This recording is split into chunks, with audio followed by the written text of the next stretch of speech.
All right, let's go to cornerback. Some winners and losers at the cornerback position. We got to start with C.J. Henderson of Florida. I mean, this guy has legit athleticism, great match and mirror ability. You said it, and I'll say it again. Has the second best man coverage ability in this class behind Jeffrey Okudah, and I don't think you put that lightly. I mean, C.J. Henderson, very good from an athleticism standpoint. Had high expectations, but I think he even outperformed what we thought. And one of the so came in at 204.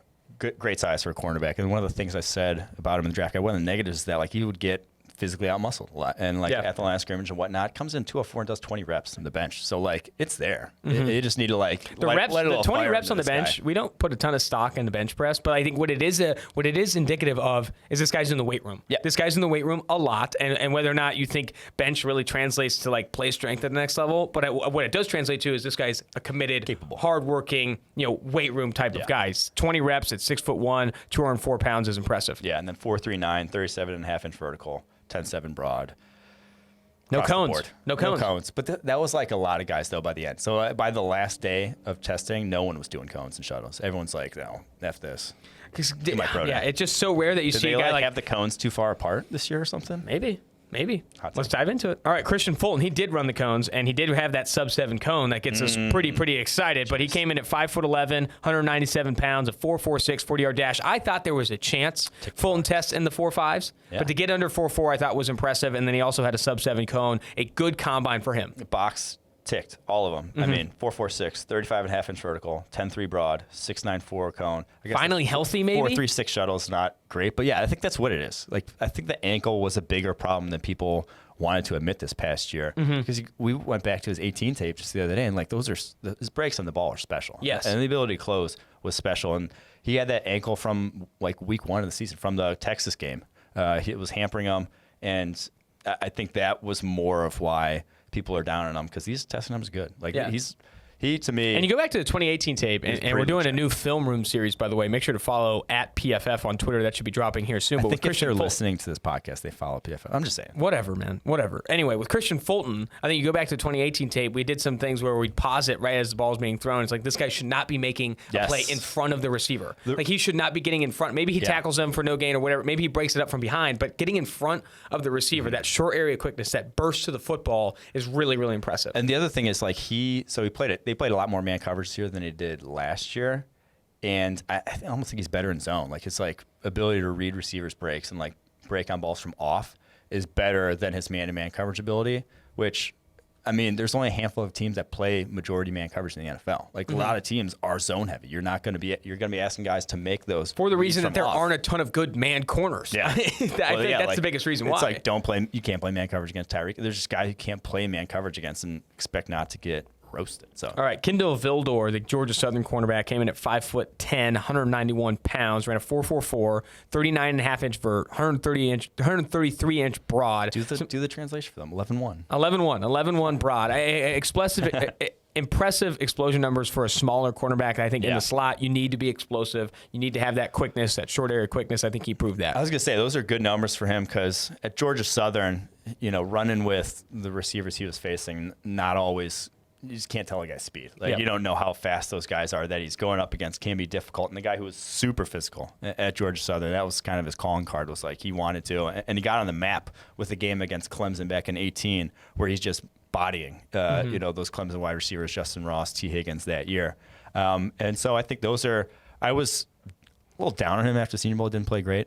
They were down in Mobile, but I think these numbers are something to work with there, with how, the 22 bench reps, with the way he plays, his play style, could be a slot weapon, could be a guy even moved to safety. I know he's a little undersized at 191, but I think he could be a guy that, like an instinctive corner, maybe doesn't have the size profile you want at that position. Maybe moving him to safety at the next level could unlock some, Poe there. All right, let's go to the fallers at cornerback. Stanford Samuels and Cameron Dantzler both highlighted in the same vein here, because they both ran in the 4.6s. When you run in the 4.6s, you're going to drop a little bit at cornerback. It's tough to win at the line, at cornerback in the NFL when you are running in the 4.6s. And then with Dantzler, I liked him as the back end of the first round type of guy, but when you run in the 4.6s, I can see why day 2 makes sense. He also came in thin. He's a thinner cornerback that doesn't have great top speed.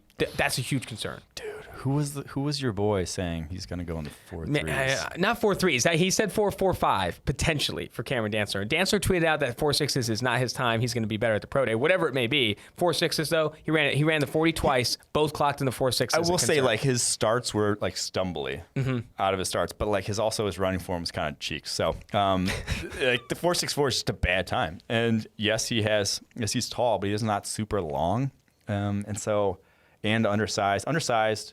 So they're thin and slow. It's just a bad combination in the NFL because you're getting tossed around and you're getting ran by. Like it's not good. It's not good. He didn't have that sort of what he did at Mississippi State was hang on guys. Like he would hang on guys at the line, and then it's tough to see how fast a guy is when they are consistently in contact with the wide receiver they're facing. And he's got smooth hips. Like he's good in that regard. Got good ball skills, but it's a little different when you can't hang on guys in the NFL. You got to get your hands off when you're 5 yards downfield, or else you're going to get flagged. So, concerning. Also highlighted Jeff Gladney, TCU, as a loser from the combine. A 4.48 40-yard dash, which is good, but compared to expectations, we expected 4.3s. Yeah. Came in at 191 pounds. It wasn't a weight thing. Only 5'10", 191 pounds, a 4.48 40-yard dash, a little bit higher than expectation. And then 7.263 cone. The worst of any corner in attendance. That is bad. Like, you can't do that. You need to have better change of direction than that. Yeah, I mean, there were some people who were very high in this guy, saying first round. We're more like, hey, if you give him the second round, it's probably more where he should go. Yeah, that's probably it hasn't necessarily changed that opinion because I do love his ball skills and I still think his play speed is a little faster than 4.48, but small at that size, like 5'10", 191. I was just hoping he was a little bigger. I think he's listed at least 6 foot there at TCU. I thought he was a little bit taller than that. That's a little worrisome. All right, let's jump to safety here. I mean, Jeff Gladney and Cameron Dantzler are two of my favorites in this class, both losers at the combine. A concern, definitely. All right, let's go to Antoine Winfield Jr. of Minnesota. People did not expect him to test well, had kind of middling expectations to low expectations for his testing. He comes in and blows it up. 5'9", 203 pounds, runs a 4.45, 36-inch vertical. I mean, impressed with what this guy can do. Yeah, man. I mean, those are great numbers for him because people are questioning his speed. I thought he was plenty fast enough, even if he would have run like a 4.6. Like, I thought he was the way he sort of, his instincts on the back end, the way he can read routes, I didn't need him to be super fast, but a 4.45, that's going to move him up my board a little because he not only can sort of, get that head start, but then he can also close in a hurry. And his play, the way he attacks as a tackler in the open field is as good as it gets in this class. Like, he is no fear to his game, takes great angles, and 4.45 taking great angles, he's going to shut down a lot of screens, a lot of things like that in the NFL level. It's great that he tested well because his tape is awesome. I do love what he put on tape. I think Antoine Winfield Jr. I'm glad he's coming out of the combine as a winner because I do think he's a good player. Injuries have been a huge concern for him at the collegiate level, but I do think he ends up being a good player if he is healthy. Kyle Duggar, the LenoirRhyne safety, had the longest wingspan, biggest hands, and one of the better athletic testings of any safety here. I mean, it was really, really impressive with what he did at the combine. I know this guy's listed at 217. That's like small, but I would love to put this guy at linebacker. Like what he did in the back end, watching. He's kind of maxed out though. Can you get him to 225? He looked pretty.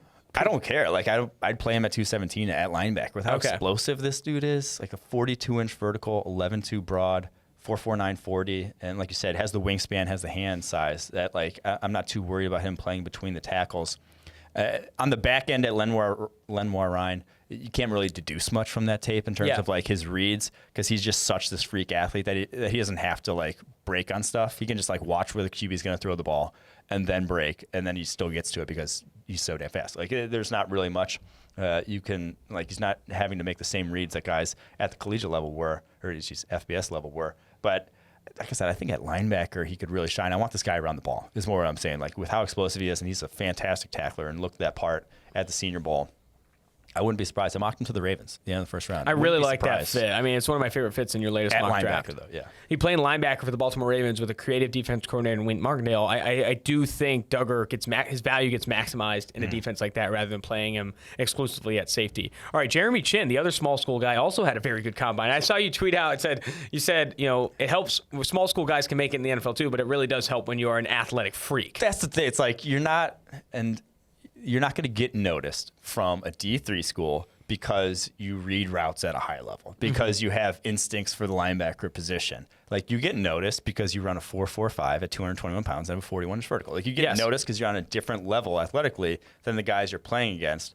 There's probably a lot of productive guys who have played FCS or D2, D3 competition who maybe could have hacked it in the NFL, but just never got a look because they weren't freak athletes. Like, it helps to be that. But yeah, Jeremy Chin, I don't quite like him. He doesn't have the play style. Like, he tests out, like, these numbers are very like on par with or better than Kyle Duggar on some of these, but he doesn't play up to those numbers. He doesn't play like Duggar does in terms of like downhill, wants out for blood every single snap. He's not quite that guy. So I'm a little more down on Chin, but those are absurd physical tools to work with. Yeah, I mean, Jeremy Chin, Southern Illinois safety, came in at 6'3", 221 pounds, a 4.45 40-yard dash, very impressive for him.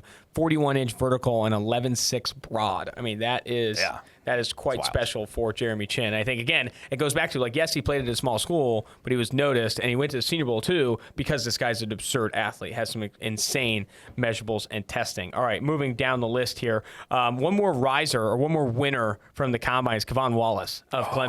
Your favorite slot corner in this class. My guy. I love this guy. And he played just exclusively slot corner at Clemson. Like, they had this whatever wonky 3-1-7 guys moving all over the place defense, but they won Kevon Wallace in the slot. They didn't move him all over with some of the other guys, and he was exceptional there. And at 206, 5'11", 206 is like solid slot cornerback size. You can play the run as well, but then goes 4.5, 340, which not exceptional, but definitely good enough. And then 38-inch vertical, 18 bench press reps, 11-1 broad jump, 6.76 cone, which that was the best cone, I believe, of any of the safeties, and then a 4.15 shuttle. All top-notch change of direction ability, play strength, which where you need short area to explosiveness. Live. This dude, I feel really good about him. I mean, slot cornerback, and you can even play him at safety if you really want him on the field every single down. But like, he's so good in the slot. This guy. I mean, slot cornerbacks nearly play every single down. Yeah, exactly. I think with Kevon Wallace, they do. And slot cornerbacks, projecting slot cornerbacks at the next level, that three cone is very, very important. Getting a 6.76 three cone and being able to change direction at elite level is important because especially when it's like slow three cones. Like, this was everyone else is running slow, so like you can like take a tenth off that. It's my adjustment. Let's take like 2 tenths off it. He just ran the Devils 3 cones, 6.66. All right, losers in the Combine here. 3 safeties to talk about before we get to the Tristan Wirfs interview. But Geno Stone, a loser from the Combine, did not test particularly well. Yeah, not my best call. And another guy who like comes out of Iowa and did not look diced up. Like you expect these guys to be in tip-top shape, and he couldn't even like barely see his biceps. Like Kyle Duggar, like you can like make out the dude's triceps just like standing there in stone. I think he put on some weight to like prove that he's a safety at 207 because he was listed at something like 195 at Iowa. So he put on some weight, which didn't look like it was all good weight because he only did 12 bench press reps too, which is not exceptional. Only 29.25-inch arms. Yeah, when you have short arms, you only do 12 bench reps. That's not ideal. And then 33.5-inch vertical, 4.62, not even a 10-foot broad. Yeah. But if you pop on the tape, you don't see like a special athlete. You see a guy that like benefits a lot from his instincts. And we talk about like a vision head start, that like VHS. Like that's why he's kind of getting there. Stop using Sam Steve's vision I like head VHS. start. You don't like vision head start? I think it's good. It's like not. It's just a, I don't know. It's a made up term. It is a made up term. All right. Let's go with Xavier McKinney here. All right. Yeah. Xavier McKinney. Now it's not.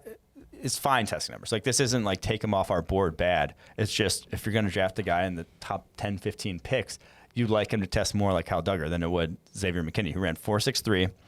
And now he pulled up on that one with calf cramp. Maybe that was before it happened during the run. Maybe it didn't. I'm not sure. But then 36-inch vertical and 10.2 broad jumper, just like fine numbers. Yeah. And didn't have great length, sub 31-inch arms.